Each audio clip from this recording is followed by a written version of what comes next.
మూల వాల్మీకి రామాయణంలో లేదు కానీ భక్తిగా పెద్దలు చెప్తూ ఉంటారు పురాణాల్లో. కల్పనే అయినా దీంట్లో ఏదో వాస్తవం ఉంది. అదేంటో మనం ఆలోచిద్దాం. ఉడతా భక్తి అనేటువంటి మాట మనం వింటూ ఉంటాం. వానర వీరులందరూ రాళ్లతో సేతు నిర్మాణం చేస్తూ ఉంటే ఉడత చూసి అనుకుంది, వాళ్ళలాగా నేను చేయలేకపోయినా వాళ్ళు కష్టపడుతున్నారు, నేను కూడా నా వంతు సహాయం చేద్దాం అనుకుంది. ఏం చేసింది? నీటిలో మునిగింది. నీరంతా శరీరానికి అంటించుకుంది. ఇసుకలో వచ్చి అటు ఇటు పొర్లింది. దానికి అంటుకున్నటువంటి ఆ ఇసుకని తీసుకెళ్ళి ఆ సేతువు మీద వేస్తూ వచ్చింది. అప్పుడు రామచంద్రుడు చూసి దాన్ని తన వద్దకు తీసుకొని తొడ మీద కూర్చోబెట్టుకొని ప్రేమతో నిమిరాడు. అలా నిమిరినప్పుడు ఆ శరీరం మీద 3 చారల్లాగా వచ్చినాయి అని, అవి ఇప్పటికీ ఉడత మీద ఉన్నటువంటి 3 చారలు అవే అని మనకి చెప్తూ ఉంటారు. ఇదే కదా నిజానికి మనం కథలో చూసేది. మనం ఈవెన్ సినిమాల్లో కూడా మనకి రామాయణ కథలో కూడా మనకి దీంట్లో కనిపిస్తున్నటువంటి విషయం. ఇది కథే అనుకొని మనం వదిలేస్తాం. కానీ ఎప్పుడైనా ఆలోచించారా ఎంత మర్మం ఉందో ఇందులో? చాలామంది చూడండి, కోట్లకు అధిపతులైనటువంటి వారు ఏదైనా ఒక మంచి కార్యం ఎవరైనా తలపెట్టి వారి దగ్గరికి వచ్చినప్పుడు ఏదైనా సబ్స్క్రిప్షన్ దానం లాంటిది ఇవ్వమన్నప్పుడు ఆయన కోటి జేబులో పెట్టుకొని ఒక 10 రూపాయలు తీసి వారి చేతిలో పెట్టి ఏదో ఉడతా భక్తిగా సహాయం చేస్తున్నానండి అంటారు. ఈసారి ఎప్పుడైనా అలా అన్నప్పుడు మీరు ఖండించండి.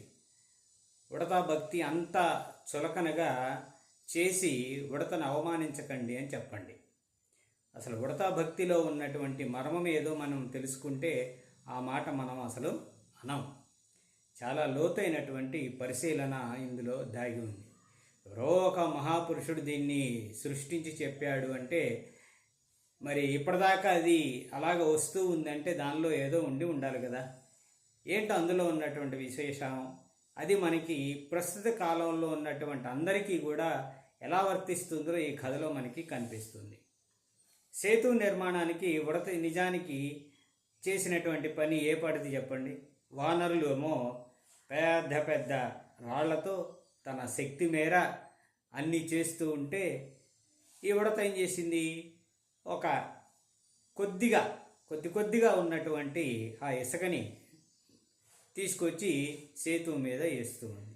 కానీ ఎలా చేసిందో చూడండి. అక్కడ మనం దాంట్లో చూడవలసినటువంటి విషయం, వారిలాగా నేను రాళ్ళు తేలేకపోవచ్చు, కానీ నా శక్తి మేర నేను చేయగలిగింది ఏదైనా ఉంది అంటే అదే కదా అనుకొని నీటిలో మునిగి ఇసుక మీద పొరలాడి ఆ అంటుకున్నటువంటి ఇసుకని సేతువు మీద శక్తి వంచన లేకుండా విసుగు విరామం లేకుండా చేసుకుంటూ వచ్చింది. అనేక మార్లు ఇలాగా చేస్తూనే ఉంది. అంటే ఏంటి? ఇక్కడే రహస్యం ఉంది. అంటే ఏంటి? నేను చేస్తున్న పని సమాజహితం కోరి చేస్తున్నాను. అది చిన్నదే కావచ్చు, పెద్దది కాకపోవచ్చు, కానీ నా శక్తి మేర నేను చేస్తున్నాను అనేది ఇందులో ప్రధానమైనటువంటి విషయం. నేను చేస్తున్న పని చిన్నదా పెద్దదా అని చూడకుండా సిన్సియర్గా కనుక చెయ్యాలి. దాని గురించి నువ్వు బాధపడాల్సినటువంటి అవసరం లేదు అన్నది సారాంశం.